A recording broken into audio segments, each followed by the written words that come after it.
Então, eu falei aí dos pré-requisitos para se executar um projeto específico. Aí, os projetos específicos são outros pré-requisitos. Você precisa ver qual que é o projeto, né?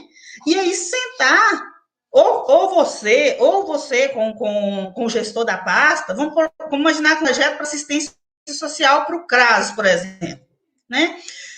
Oficinas para o CRAS. Quais são os pré-requisitos para a execução desse projeto? Então, você não entende das políticas da assistência social, né? Eu já estou há tantos anos que a gente já sabe até de cor quais são as ações da política de saúde, educação, assistência social, mas quem está começando não sabe. Então, o que você faz? Isso vai parar? De forma nenhuma.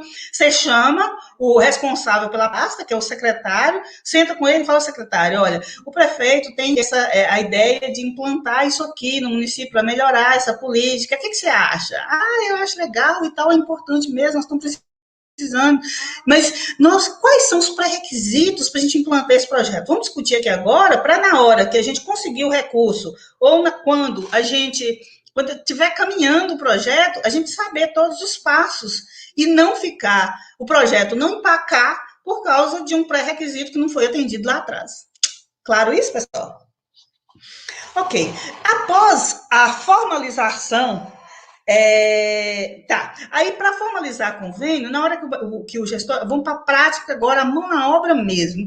Eu vou falar de uma emenda. Mas eu falo de prefeito receber uma ligação do deputado dele falando que vai indicar para ele uma emenda de R$100 mil para fazer uma pavimentação, que ele decida a rua e tal, e encaminha a documentação. Geralmente, quando chega essas emendas assim, eles falam, vocês têm 10 dias para mandar a documentação, projeto, etc, etc, se for Estado. Se não for Estado, for governo federal, você não precisa fazer projeto prévio, né, o projeto executivo, basta um projeto básico.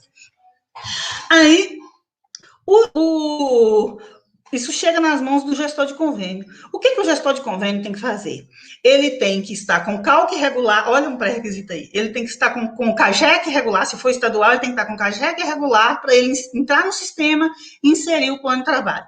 Se for federal, ele já tem que ter o cadastro do prefeito na plataforma, né, Mais Brasil, e ele vai entrar lá e vai cadastrar o plano de trabalho.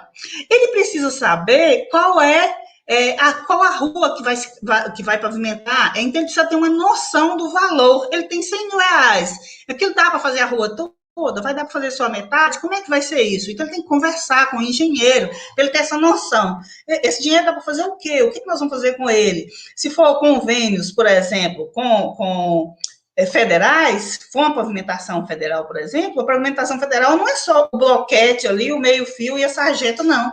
Os recursos federais, eles são para obras completas. Tem que fazer a pavimentação, se for em bloquete, o bloquete, as sarjetas do lado, né, que é a captação de água pluvial especial, o meio-fio, e também tem que fazer calçadas, tem que fazer sinalização viária. Então, o projeto com os ministérios, os recursos federais, eles exigem que sejam obras completas, concluídas. E aí, o que aquele dinheiro dá para fazer? 250 mil, viu, gente?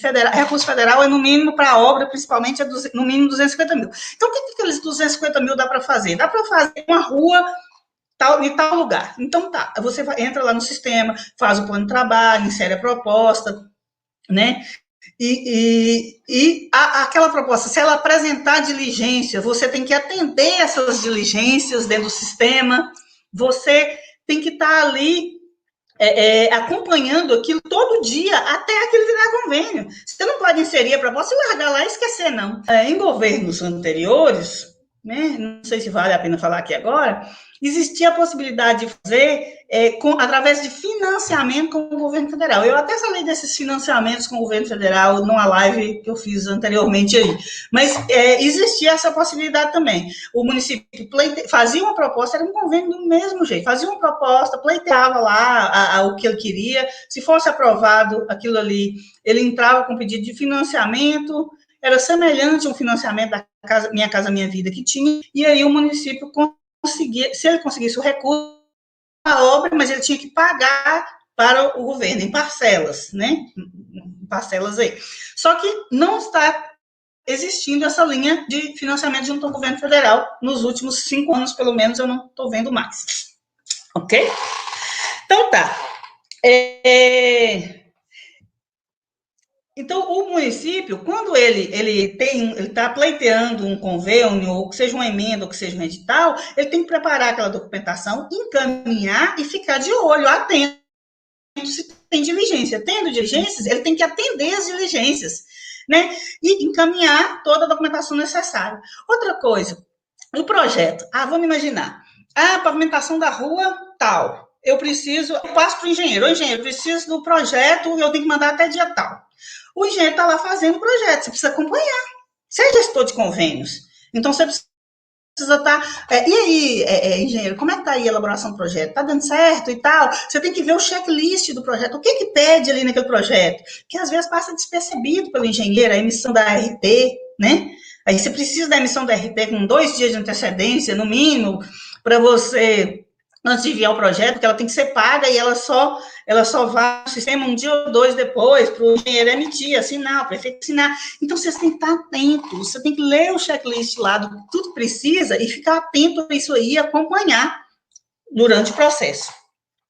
Aí formalizou o convênio, você conseguiu, mandou, deu tudo muito certo, olha que maravilha, ótimo, né? Parou seu serviço por aí? Só está começando. Então, vamos lá. Quando o convênio formalizou, quando formaliza convênio, que publica esse convênio, você já pode licitar. O ideal, a contabilidade, o ideal é que tenha orçamento. O ideal é que seja depositado em conta para licitar. Mas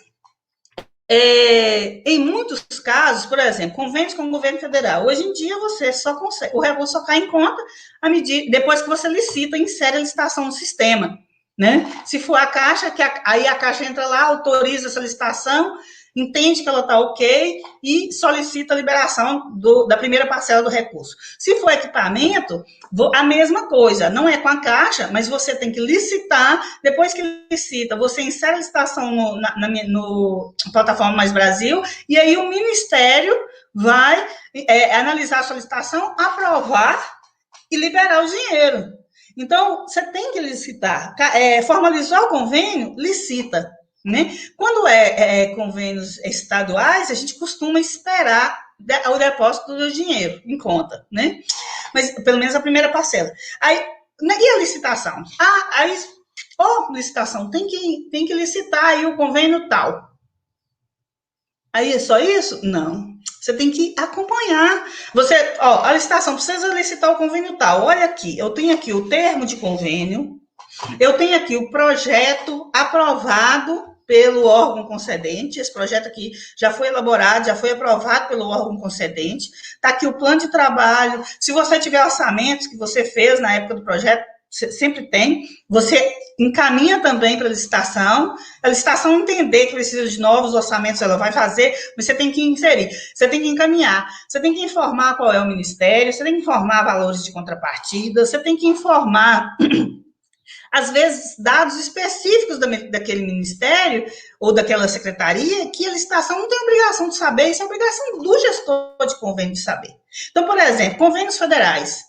Se for obra, tem que publicar no Diário Oficial da União. Se você não informar para o setor de licitação, se você não mandar o convênio para ela ver que é federal, então um convênio federal, se você não informar que tem que licitar, que tem que publicar o edital no Diário Oficial da União, e ela publica só no Diário Oficial do Estado, só no Estado, a licitação está totalmente perdida, totalmente, porque um dos primeiros atos dela lá, você anulou, é nulo. Se não publicou na União, a licitação é totalmente nula. Então, se for para a Caixa, não aceita, se for para o Ministério, também não aceita, é uma licitação que será reprovada, tem que fazer tudo de novo. Então, vocês estão vendo aí a importância de uma ação efetiva do gestor de convênio e de você conhecer as suas funções. Então, isso é fundamental. E outra coisa, ao tratar com os órgãos da administração pública, o gestor de convênio tem que ter um trato educado, fino, porque ele está ali, ele tem que lidar com todo mundo. Na época do projeto, tem que lidar com o setor de engenharia, né? Na época